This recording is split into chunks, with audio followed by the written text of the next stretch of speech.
Ok les amis, c'est vendredi, c'est mon dernier jour de travail. C'est... Eh, c'est la sieste. C'est la sieste. Les bébés dorment, donc on dit aux filles de pas faire trop de bruit. Les filles, restez dehors, on arrive. Parce que là, c'est la sieste, il faut pas réveiller les gens. Oui.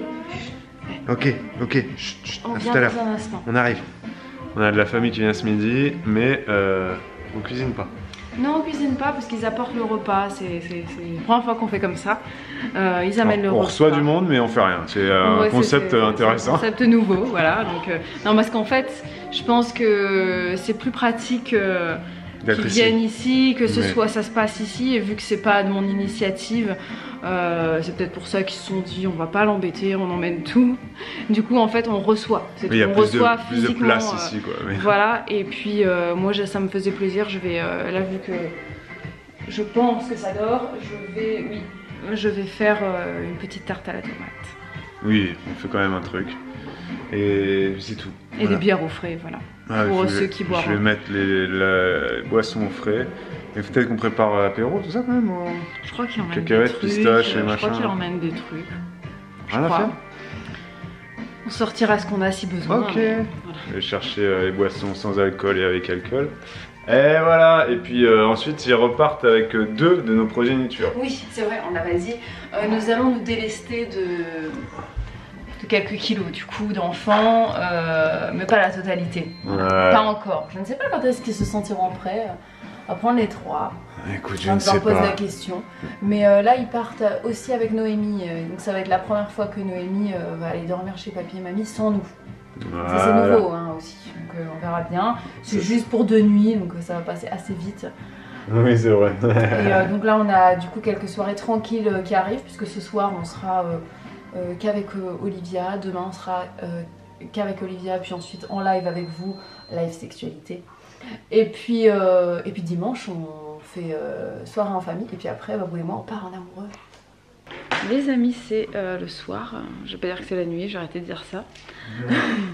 C'est le soir. Il est 20h34, donc c'est l'heure, on va se mettre devant la télé, puisque nous allons regarder Le Seigneur des Anneaux, la trilogie. Et donc ce sont de très long film. 3 heures. Voilà, donc il va falloir s'armer de courage parce que je sais pas si je vais tenir le coup, mais au pire, bon, bah, c'est pas grave. Hein. Non, bah après, on verra s'il faut les couper en deux parties, on verra. On verra s'il faut les couper en 2 ou pas. S'il faut, je vais tenir, mais c'est pas sûr. On veut se refaire la trilogie parce que vous le savez, ça sort. La série qui va sortir le 2 septembre sur Prime. Et je crois que j'ai jamais vu le dernier, moi. Le numéro 3 J'ai vu que les 2 premiers. Moi j'ai vu les 3. Et puis je me rappelle plus du tout quoi. Je me rappelle juste des parodies. Mais enfin, monsieur Frodon, où est-ce que vous m'emmenez comme ça Tu vas voir, dans un endroit secret. on va regarder les 3 films.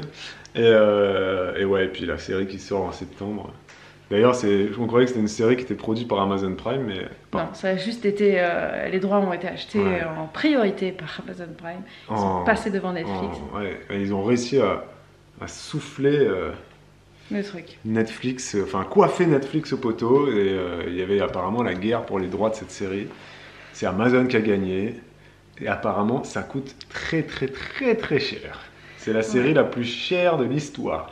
Plus cher encore que Game of Thrones apparemment. Ouais, bah écoute, on verra ça. J'ai beaucoup d'attentes et... On verra ça, déjà on va se concentrer là-dessus. Sur les films. Sinon, hormis ça, donc, eh bien, nous sommes 3, voilà, nous avons un seul enfant avec nous ce week-end. Bonne journée aujourd'hui. Voilà, c'était une très bonne journée et moi je suis en vacances.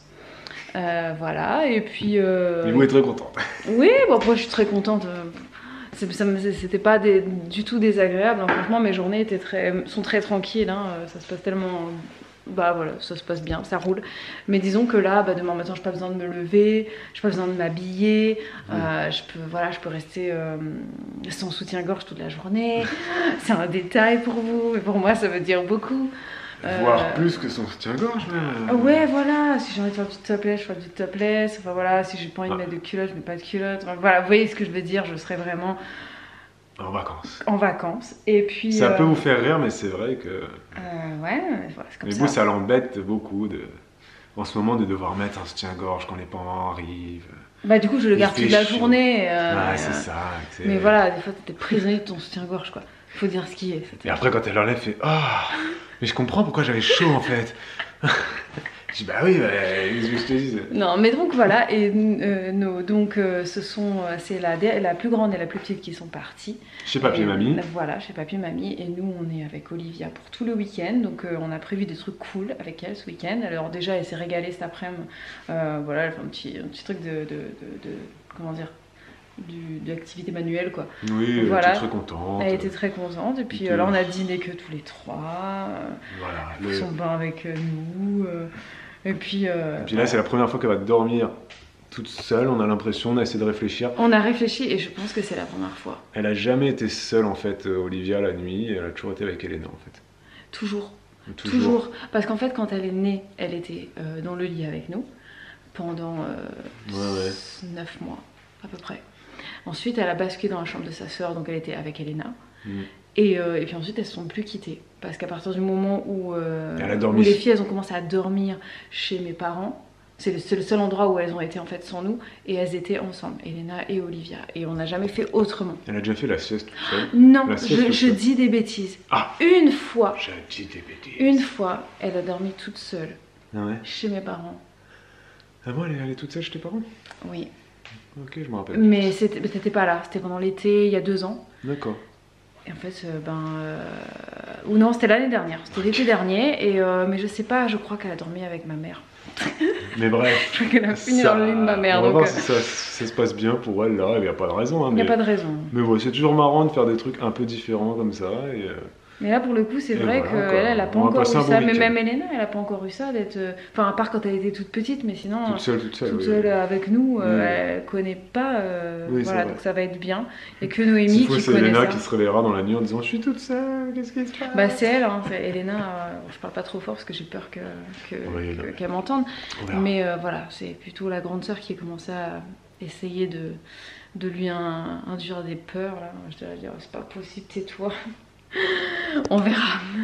Non, elle va bien dormir. Oui.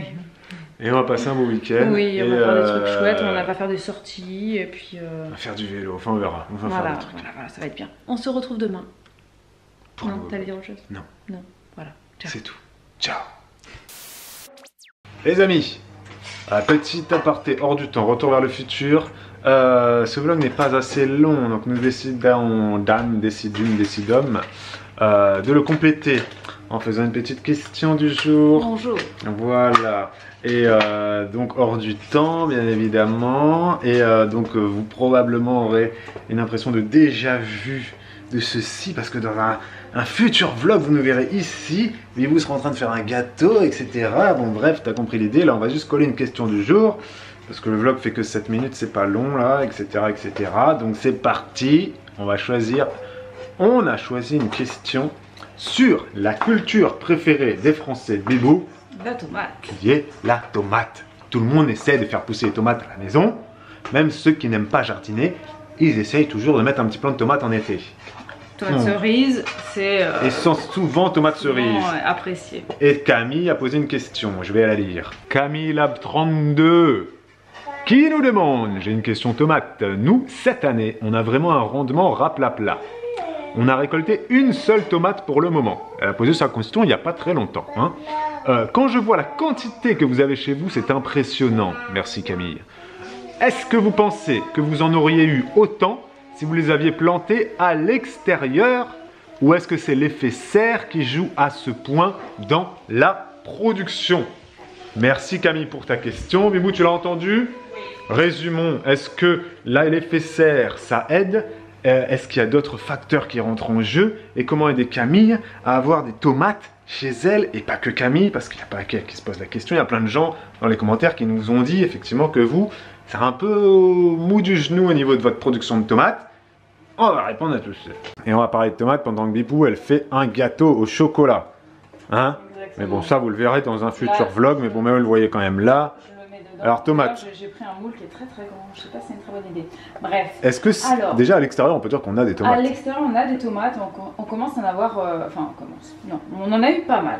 Je dis on en a eu au passé, comme pour la serre, parce que là c'est un petit peu en stand-by. Alors attendez, je mets ça dans le four quand même, parce que sinon ça va chauffer pour rien.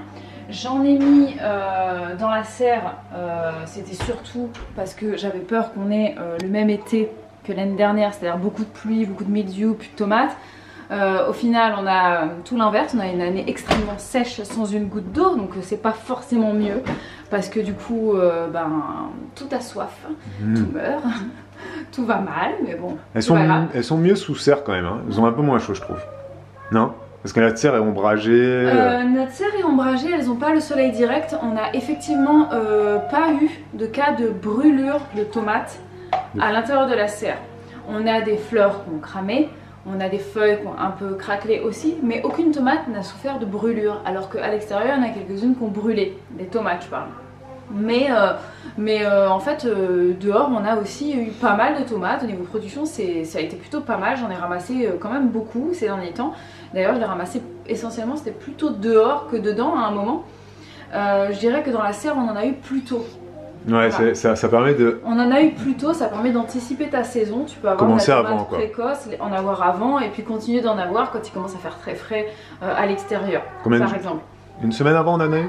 2 semaines avant? Non, je dirais facile 15 jours, hein, si c'est pas 3 semaines. Hein. 15 jours avant dans la serre, ok. Voire 3 semaines, hein, quand même. Ok. Donc au niveau de la production, ça a été plutôt pas mal à ce niveau-là. Et les pieds poussent plus vite dans la serre, ça aussi. Les pieds poussent plus vite dans la serre parce qu'ils ont bénéficié quand même d'un climat favorable, c'est-à-dire un petit peu d'ombrage. Et cet effet de serre qui donne un petit peu d'humidité quand même constante. Voilà, c'est-à-dire qu'à l'extérieur, quand il y a le soleil qui tape dur, c'est vraiment soleil direct, c'est très sec, c'est une chaleur très sèche. Alors qu'à l'intérieur de la serre, si on arrose, qu'on brumise un petit peu, ça va conserver une certaine humidité dans la serre qui est quand même favorable. On n'a pas installé de... On n'a pas d'ombrière dehors. On n'a pas de protection, voilà, on n'a pas. Il y a un endroit dans le jardin où on avait mis, enfin, on avait 2 planches de tomates. Il y en a une qui est en plein soleil et l'autre qui est plutôt ombragée. Elle a le soleil surtout toute la matinée, début d'après-midi, et puis après elle est à l'ombre. Je dirais pas que c'est une mauvaise idée, mais en fait là où on s'est planté complet, c'est qu'on n'a pas retiré le paillage au début. Et alors qu'ailleurs on l'avait retiré. Et ça s'est fait déglinguer par les limaces en début de saison, c'était vraiment flagrant. Du coup les plants ont eu un retard de croissance qui était très important par rapport aux autres qui étaient à l'extérieur. Et au moment où les autres ont été plus grands et qu'il a commencé à faire très chaud, ces plants-là qui étaient dans une zone ombragée ont moins bénéficié davantage parce que ils étaient plus petits, plus fragiles et du coup ils ont brûlé. Ils ont brûlé, ils n'ont pas survécu. Ils étaient pas assez costauds. Ils n'étaient pas assez costauds, donc vraiment s'il y a un petit conseil que je peux vous donner, que j'ai appliqué cette année par rapport à l'année dernière, c'est vraiment de planter les tomates à un stade plutôt robuste. Oui, voilà. Oui. Et s'ils sont pas robustes les plants, il faut vraiment veiller à ce que les limaces ne s'y attaquent pas. Ça c'est pour le lancement. Pour le lancement. Ensuite, parce que Camille a sa question, c'est surtout j'ai pas de tomates qui rougissent. Il y a plusieurs facteurs. Il y a plusieurs facteurs, il faut dire ici. Le sol, parce que la météo, on a tous la même. Il y a la terre, l'eau et le soleil. C'est ça. Là en ce moment au niveau de l'ensoleillement, tout le monde en a suffisamment. Peu importe où tu habites en France. Mais ça peut même être un problème parce que s'il fait beaucoup trop chaud, oui, bien sûr. Les fleurs vont cramer, il n'y aura pas de fécondation, les tomates vont entrer en stade végétatif et du coup les tomates ne grossissent plus, donc ne s'il fait trop chaud, il faut mettre un petit ombrière, voilà, essayer d'ombrager la zone, rafraîchir aussi avec le tuyau, vous essayez d'arroser un peu les fleurs, les feuilles, histoire que ça rafraîchisse un peu la plante pour faire baisser la température. Au niveau de l'arrosage, il faut arroser, mais pas trop non plus. Le meilleur conseil que je puisse vous donner, c'est d'arroser abondamment, pas trop souvent. Pas trop souvent, ça va dépendre de où vous êtes, ça dépend de votre sol. Et le dernier facteur, c'est donc le sol. Nous, on a un sol qui est plutôt argilo-limoneux, donc on a vraiment une bonne terre, il faut le dire. On a de la chance, on a une bonne terre. C'est pas drainant. On l'a quand même bien... Si, oui, mais c'est pas trop drainant. C'est pas du sable, c'est pas des cailloux. Donc c'est une terre qui garde. Ça retient quand même bien l'eau. Donc c'est pas drainant. Ça retient l'eau. Oui. Donc on arrose beaucoup moins. On arrose moins que toi qui habites, je sais pas où elle habite Camille, mais dans les Landes, voilà. Je pense que, enfin j'en sais rien, je dis ça, de toute façon c'est hyper argileux dans les Landes. Si vous habitez à Perpignan et que vous avez un sol rocailleux, bah évidemment vous allez arroser plus que nous. Enfin, nous c'est un sol qui est argileux. Donc il est... ouais. Bon, après il est pas vraiment argileux, il est argileux limoneux, on a quand même une très bonne terre, c'est-à-dire qu'il est pas... C'est ça, il retient l'eau, c'est ça que je veux dire. Ouais, il retient l'eau et il est riche aussi, riche aussi naturellement et on l'a quand même bien enrichi depuis qu'on est arrivé parce qu'on mettait le compost, etc. Oui c'est vrai. Donc c'est vrai que la terre elle est bonne, d'ailleurs elle est riche. On va pas le dire dans ce vlog mais il faut absolument qu'on le fasse dans un prochain vlog. De toute façon, comment est-ce qu'on a préparé notre sol? Parce que c'est vrai, comme l'a dit Lou, on a préparé le sol. C'est-à-dire qu'on n'a pas planté. Il y a des trucs qu'on a plantés dans des endroits où on n'avait pas préparé le sol. Et c'est flagrant la différence. Ça pousse, mais ça 10 fois moins vite. Ouais. Et si on avait planté des tomates à ces endroits-là, ben, je pense qu'on aurait été comme vous. Voilà. Bon, enfin, qui pose la question. Avec voilà. Et nous, on le voit autour de nous. La préparation du sol, c'est super important. C'est super important. Et préparer son sol, ça veut pas dire le labourer. Non. Enfin, pas chez nous. Bah, tu sais quoi, on va dans un prochain vlog, on va dire comment on a préparé, qu'est-ce qu'on a fait l'hiver pour que l'été, du coup, ça pousse mieux. Mais c'est marrant, Camille, pas besoin d'avoir une serre. Et pas besoin. Et j'ai vu il y a pas longtemps, enfin la dernière vidéo de Damien Descartes, donc permaculture, agroécologie, etc. J'ai beaucoup aimé un passage où il disait voilà, d'arrêter de comparer vos jardins aux jardins des autres parce qu'on part pas des mêmes choses, on part pas du même sol, on part pas de la même expérience, etc. On n'a pas la même façon de faire. Le même accès à l'eau aussi. Le même accès à l'eau, on n'a pas le même ensoleillement, etc.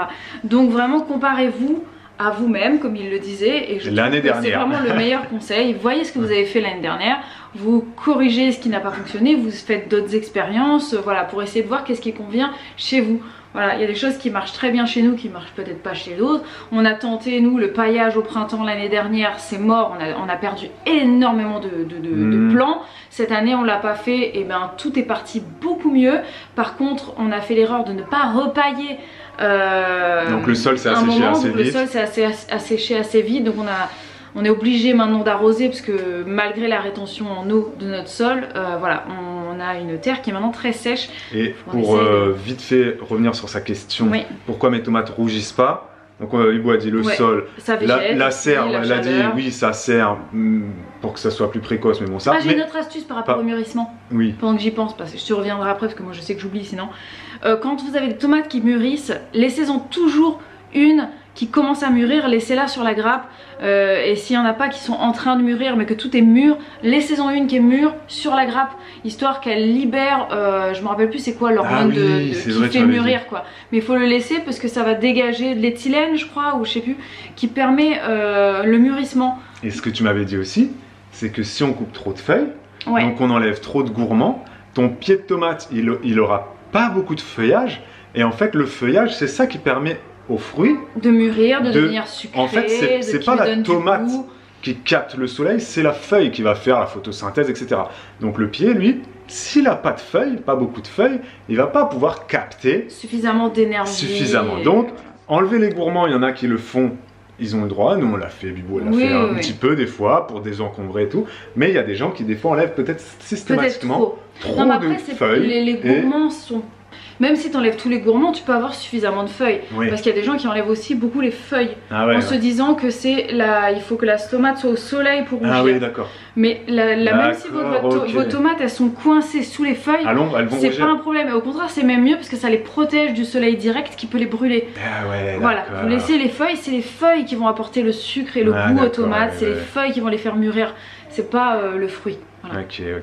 Et puis après, apprendre à gérer l'arrosage, mais ça dépend de ton terrain.